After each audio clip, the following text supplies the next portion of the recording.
ಇರೋಕ್ಕೆ ಸಾಧ್ಯ ಇಲ್ಲ ಅನ್ನೋ ಒಂದು ವಾದಗಳನ್ನು ಮಾಡ್ತಾ, ಜೊತೆಗೆ ಇಲ್ಲಿದ್ದಂಥವರು ಬಂಗಾಳಿಗಳು, ಬಂಗಾಳಿ ಅಂದರೆ ಬಾಂಗ್ಲಾದೇಶದವರು, ಅವ್ರು ಇಲ್ಲಿದ್ದಾರೆ ಅಂತೇಳಿ ಹೇಳ್ತಾ ಇದ್ದಾರೆ. ಆದರೆ ಅವರು ಹೇಳ್ತಾರೆ, ಅಲ್ಲಿದ್ದವ್ರು ಹೇಳ್ತಾ ಇದ್ದಾರೆ, ಇಲ್ಲರಿ ನಮ್ಗೆ ಆಧಾರ್ ಕಾರ್ಡ್ ಅದ, ರೇಷನ್ ಕಾರ್ಡ್ ಅದ, ಎಲ್ಲ ಮಾಡ್ಕೊಂಡಿವಿ, ನಾವು ಇಲ್ಲೇ ಇದ್ವಿ, ಇಲ್ಲೇ ಅವ್ರು ನಾವು ಅಂತ ಅವ್ರು ಹೇಳ್ತಾ ಇದ್ದಾರೆ.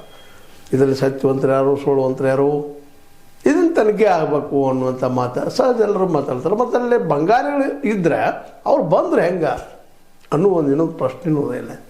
ಯಾಕಂದರೆ ಬಾಂಗ್ಲಾದೇಶದಿಂದ ಬೆಂಗಳೂರಿಗೆ ಬರಬೇಕಪ್ಪ ಅಂದ್ರೆ ಎಷ್ಟು ದೂರದ, ಹೆಂಗೆ ಬಂದರು, ಏನು ಕರ್ನಾಟಕ ಬಂಗಾಳದ ಬಾರ್ಡರ, ದೇಶದ ಬಂಗಾಳಿಗಳಿದ್ದಾರೆ ಇಲ್ಲ ಅಂತಲ್ಲ, ಯಾವಾಗ ಬಂದರು, ಏನು ಬಂದರು, ಯಾರವರು, ಅವ್ರನ್ನೆಲ್ಲ ನೀವು ಪೂರಾಪುರ ವಿಚಾರ ಮಾಡಿದರೆ ಈಗ BJPಗರು ಅದೇನೂ ಇರಲಿ, ಇವ್ರು ಹಿಂಗೆ ವಾದ ಮಾಡ್ತಾ ಇದ್ದಾರೆ. ಇದ್ರಲ್ಲಿ ಪಾಪ ಪೆಟ್ಟು ತಿಂದವರಲ್ಲ ಅಲ್ಲಿ ಜನ, ಅವ್ರು ಮುಸಲ್ಮಾನರು ಹಿಂದೂಗಳು ಏನೂ ಇರಲಿ, ಮಾನವೀಯತೆ ಒಂದು ಇರ್ತದೆ.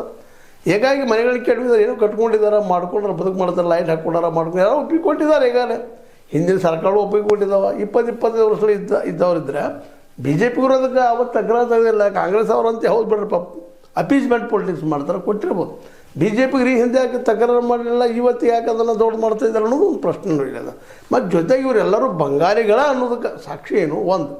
ಎರಡನೇದಲ್ಲಿ ಹಿಂದೂಗಳು ಇದ್ದಾರಲ್ರಿ, ಮನೆಗೆ ಕಳ್ಕೊಂಡಾರ, ಪಾಪ ಚೆಂಡು ಹಿಡ್ಕೊಂಡು ಬಿಸಿಲಾಗದಾರ, ಅಲ್ಲಿ ಬಿಟ್ಟು ಆದರೆ ನಮ್ಮ ಬೇರೆ ಕೊಡಲಿಕ್ಕಿಲ್ಲ ಮನೆ ಅನ್ನೋದನ್ನು. ಯಾಕೆ ಇವರು ನಿರಾಶ್ರಿತರಿಗೆ, ಸಂತ್ರಸ್ತರಿಗೆ ಸರ್ಕಾರ ಕೊಟ್ಟಿಲ್ಲ, ಅದನ್ನು ದೊಡ್ಡ ಇಶ್ಯೂ ಮಾಡಿಕೊಂಡು ಸಂತ್ರಸ್ತರಿಗೆ ಕೊಟ್ಟಿಲ್ಲಪ್ಪ ಇಲ್ಲಿವರೆಗೆ, ಅವರಿಗೆ 13,000 ಕುಟುಂಬಗಳದಾವ, ಅವು ಮನೆ ಕೊಡೋ ವಿಷಯ ಎಬ್ಸಿದ್ದಾರೆ ನಮ್ಮ BJPಗರು. ಅವರು ಕೇಳೋದ್ರಲ್ಲಿ ಅರ್ಥದ ಇಲ್ಲ ಅಂತಲ್ಲ, ಹೌದು ಮನೆ ಕಳ್ಕೊಂಡಾರ, ಹಾದಿ ಬೀದಿ ಮೇಲೆ ಇದ್ದಾರೆ, ಅನೇಕ ಸಂತ್ರಸ್ತರು, ಏನೋ ಪಾಪ ಏನೋ ತಗಡಿನ ಶೆಡ್ಗಳಲ್ಲಿ ಬದುಕು ಮಾಡ್ತಾಯಿದ್ದಾರೆ, ಮತ್ತು ಕೊಡ್ರಿ ಅವ್ರಿಗೆ